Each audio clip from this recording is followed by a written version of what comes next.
तो ये है वो स्टॉक्स जो नीरज और सुमित ने आइडेंटिफाई किए हैं। राजेश सातपुते, बताइए टेक्निकली क्या पसंद है इसमें से? अच्छा जी, देखिए एक कॉन्ट्रा कॉल मुझे लगता है कि सुमित जी ने जो सबसे पहला पिक लिया था वो था Voltas.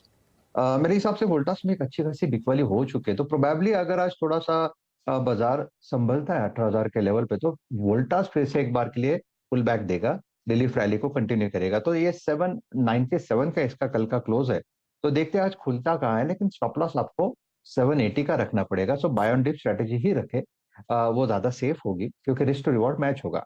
It's a buy in Voltas, 780 का स्टॉप लॉस, 815 का टारगेट। और नीरज जी की टीम अगर देखें तो जहां पे मुझे लगता है कि बैंकिंग मिड पीएसयू बैंकिंग जो नॉन एफएनओ स्टॉक्स है उसमें उन्होंने अच्छा खासा कवर किया है। उसमें एक आप देखिए Jammu Kashmir bank, J and K bank अगर आप देखें तो इसका जो लो है या सपोर्ट है ये करीबन 52-53 के रेंज में बनता है।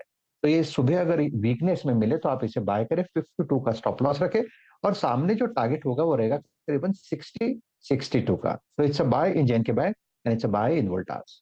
तो वोल्टास और जेएनके बैंक के फिलहाल वो स्टॉक्स जो टेक्निकली भी भा रहे हैं यहाँ पर राजेश सातपुते को। चलिए अब सिलसिले को आगे बढ़ाकर आपके सामने 10 ऐसे शेयर हाईलाइट कर देते हैं जिनमें आज खबरों का इम्पैक्ट देखने को मिलेगा। शुरुआत होगी सरकारी बैंकों के साथ और पूरे बैंकिंग पैक पर आप ध्यान दीजिए, क्योंकि आरबीआई की रिपोर्ट कह रही है कि FY22 में 7 साल बैंकों में दरअसल डबल डिजिट ग्रोथ देखने को मिल रही है। 7 ईयर बाद दरअसल ये स्थिति मजबूती की। टेक्नोलॉजी स्टॉक्स आज थोड़े से मंदी के घेरे में रह सकते हैं, क्योंकि नैस्डैक में कल हमने देखा अच्छी खासी 144 अंकों की गिरावट देखने को मिली थी, तो इसका एक ओवरहैंग इन्फी, टीसीएस, विप्रो, इन सब स्टॉक्स में दिखाई दे सकता है। बाकी आईटी पैक के लिए भी नर्म ही संकेत है। लेकिन आरवीएनएल मालदीव से दरअसल कंपनी को यूटीएफ हार्बर के लिए 1545 करोड़ का ऑर्डर हाथ लगा है, तो वो स्टॉक आज खबरों में इस पर देखते हैं पुल बैक आता है या नहीं। डेल्टा कॉप भी आज रेडार पर रखिएगा। दरअसल अहमदाबाद के एनसीएलटी की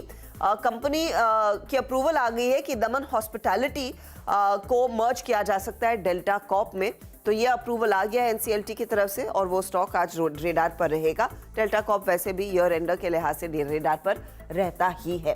इंडियन पेस्टिसाइड्स में भी खबर है कि शेल्वी स्पेशलिटीज को नए प्लांट के लिए पर्यावरण मंजूरी मिल गई है।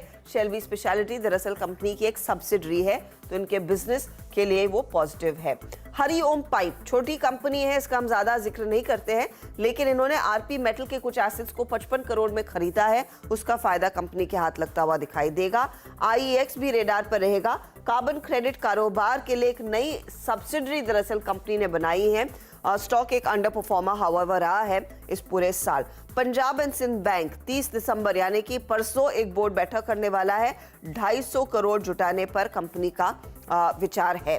आज फोकस टाइटन पर भी रखेंगे, क्योंकि यहाँ पर कुछ चश्मों के लेंसेज के इंपोर्ट पर एंटी डंपिंग ड्यूटी से कुछ राहत मिलती हुई दिखाई दे रही है, तो वो एक पॉजिटिव रहेगा इस कंपनी के लिए। आपको याद होगा आईवेयर सेगमेंट पे कंपनी अपने बिजनेस को लगातार बढ़ा रही है। और रेडियंट कैश का आईपीओ होगा वापस, क्योंकि आखिरी दिन सिर्फ 53% भरा था, तो यहाँ पर डिसअपॉइंटमेंट देखने को मिला है। इसका कुछ ओवरहैंग जो एग्जिस्टिंग लिस्टेड कंपनी है कैश मैनेजमेंट वाली, उस पर भी पड़ सकता है, क्योंकि रिटेल निवेशकों का बिल्कुल इंटरेस्ट नहीं रहा। बिल्कुल हर्षिता, शुक्रिया आप इन तमाम स्टॉक्स को सामने रखने के लिए। और काफ़ी डिसअपॉइंटिंग रेडियंट का जो आईपीओ था, आप